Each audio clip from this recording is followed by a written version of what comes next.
اللہ کے رسول حضرت محمد صلی اللہ علیہ وسلم نے قیامت کے نشانات بتلاتے ہوئے فرمایا کہ اونٹوں اور بکریوں کے چرواہے جو برہنہ بدن اور ننگے پاؤں ہوں گے وہ ایک دوسرے سے مقابلہ کرتے ہوئے لمبی لمبی عمارتیں بنائیں گے اور فخر کریں گے۔ عمارتوں کا یہ مقابلہ آج اپنے عروج پر پہنچ گیا۔ دبئی میں برج خلیفہ کی عمارت دنیا کی سب سے اونچی عمارت بن گئی، تو ساتھ ہی شہزادہ ولید بن طلال نے جدہ میں اس سے بھی بڑی عمارت بنانے کا اعلان کر دیا ہے، جو دھڑادھڑ بنتی چلی جا رہی ہے۔ یعنی مقابلہ اپنی انتہا پر پہنچ چکا ہے کہ عرب دنیا کی عمارتیں سارے جہان سے اونچی ہو چکی ہیں۔ بتلانے کا مقصد صرف یہ ہے کہ میرے پیارے رسول حضرت محمد صلی اللہ علیہ وسلم نے جو فرمایا وہ پورا ہو چکا ہے اور پیش گوئی پوری ہو کر اپنے نقطۂ کمال کو پہنچ چکی ہے۔ اس کے بعد اصول دنیاوی ہر کمال کے لیے زوال ہے۔ زوال کا آغاز بھی ہو چکا ہے کہ گاڑیاں صرف تیل پر نہیں رہی بلکہ گیس، بیٹری اور سولر انرجی وغیرہ سے بھی چلنا شروع ہو گئی۔ تیل دیگر ملکوں سے بھی بہت زیادہ نکلنا شروع ہو گیا، اور ایک بڑی وجہ یہ ہے کہ عرب کا سب سے زیادہ تیل خریداری کرنے والے امریکہ نے صدام کو ختم کر کے تیل کی دولت سے سیراب ملک عراق پر اپنی کٹ پتلی حکومت بنا کر تیل کے کنووں پر قبضہ جما لیا ہے اور لاکھوں بیرل مفت وصول کر رہا ہے۔ تو پھر تیل کی گرتی مانگ نے تیل کی قیمتوں کو نچلی سطح پر پہنچا دیا، جس سے عرب ممالک کا سنہری دور خاتمے کے قریب ہے۔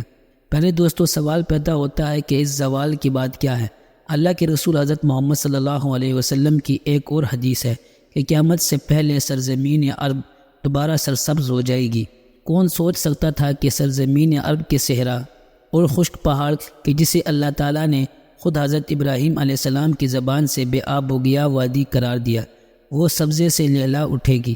چنانچہ پوری دنیا میں گلوبل وارمنگ اور موسمیاتی تبدیلی کے نعرے بجنے لگے۔ نتیجہ یہ نکلا ہے کہ سعودی عرب اور امارات میں بارشیں شروع ہو چکی ہیں۔ اتنی بارشیں اور ہوائیں کے سیلاب آنا شروع ہو گئے ہیں۔ مکہ اور جدہ میں سیلاب آ چکے ہیں۔ ایک سیلاب چند دن پہلے آیا ہے جس سے چند افراد لقمہ اجل بن چکے ہیں۔ اس تبدیلی کا نتیجہ یہ نکل رہا ہے کہ عرب سرزمین جسے پہلے ہی جدید ٹیکنالوجی کو کام میں لا کر سرسبز بنانے کی کوشش کی گئی ہے، وہ قدرتی موسم کی وجہ سے بھی سرسبز بننے جا رہی ہے۔ سعودی عرب گندم میں پہلے ہی خود کفیل ہو چکا ہے۔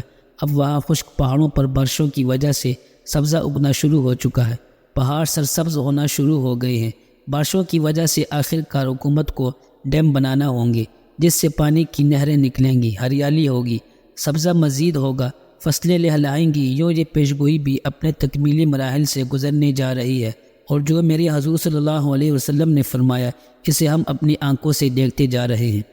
اگر احادیث پر غور کریں تو مشرق وسطیٰ کے زوال کا آغاز ملک شام سے شروع ہوا، لیکن شاید عرب حکمران یا تو یہود و نصارہ کی چال سمجھ نہ سکے یا بے رخی اختیار کی، لیکن وجہ یہ بھی ہو یا نہ ہو، سرکار دو عالم صلی اللہ علیہ وسلم کی بتائی ہوئی علامات کو تو ظاہر ہونا ہی تھا حدیث کے مطابق۔ چنانچہ حدیث پاک میں ارشاد ہے، رسول اللہ صلی اللہ علیہ وسلم نے فرمایا، جب اہل شام تباہی و بربادی کا شکار ہو جائے تو پھر تم میں کوئی خیر باقی نہ رہے گی۔ یاد رکھیں، احادیث مبارکہ کی روح سے شام و اہل شام سے امت مسلمہ کا مستقبل وابستہ ہے۔ اگر ملک شام ایسا ہی برباد ہوتا رہا تو پوری امت مسلمہ کی بھی خیر نہیں۔ ویسے تو 90% برباد ہو چکا۔ اب جب کہ 5 سالہ خون ریزی میں 8 لاکھ معصوم بچے، بوڑھے، عورتیں شہید اور لاتعداد دوسرے ملک کی سرحدوں پر زندگی کی بھیک مانگتے ہوئے شہید ہو رہے ہیں، اور اتنے ہی تعداد میں زخمی یا معذور ہو چکے، لہذا شام مکمل تباہی کے بعد اب ملک نزع کی حالت میں ہے۔ اس حدیث کے حساب سے عرب ممالک کے سنہری دور کے خاتمے کی اہم وجہ ملک شام کی موجودہ حالات ہیں۔ گویا نبی کریم صلی اللہ علیہ وسلم کی ایک اور پیشگوئی علامت ظاہر ہو رہی ہے یا ہو چکی۔ یاد رکھیں کہ ملک شام کے متعلق اسرائیل، روس، ایران و امریکہ جو بھی جھوٹے بہانے بنائے، لیکن ان سب کا اصل ہدف جزیرہ عرب ہے، کیونکہ کفار کا عقیدہ ہے کہ دجال مسیحا ہے۔ اس وجہ سے یہ لوگ دجال کے انتظامات مکمل کر رہے ہیں، جس کے لیے عرب ممالک میں عدم میں استحکام پیدا کرنا ہے، کیونکہ ملک شام پر یہود و نصارہ قبضہ کرنا چاہتے ہیں، اور یہ ہو کر رہے۔ حضرت مہدی علیہ السلام کے ظہور سے قبل آخری زمانے میں جب مسلمان ہر طرف سے مغلوب ہو جائیں گے، مسلسل جنگیں ہوں گی، شام میں بھی عیسائیوں کی حکومت قائم ہو جائے گی۔ علماء کرام سے سنا کہ سعودی، مصر، ترکی بھی باقی نہ رہے گا، ہر جگہ کفار کے مظالم بڑھ جائیں گے، امت آپس میں خانہ جنگی کا شکار رہے گی۔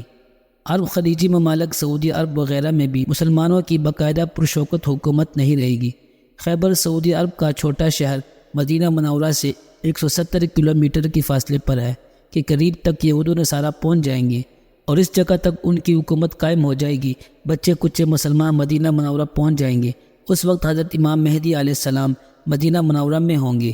دوسری طرف دریائے تبریہ بھی تیزی سے خشک ہو رہی ہے، جو کہ مہدی علیہ السلام کے ظہور سے قبل خشک ہوگی۔ اس لیے جب مشرق وسطیٰ کے حالات کو، خصوصاً مسلمانوں اور ساری دنیا کے حالات کو اگر دیکھا جائے تو صاف نظر آتا ہے کہ دنیا ہولناکیوں کی جانب بڑھ رہی ہے۔ فرانس میں حالیہ حملوں کے بعد فرانس اور پوپ بھی عالمی جنگ کی بات کر چکے ہیں۔ سوال پیدا ہوتا ہے اس عالمی جنگ کا مرکز کون سا خطہ ہوگا؟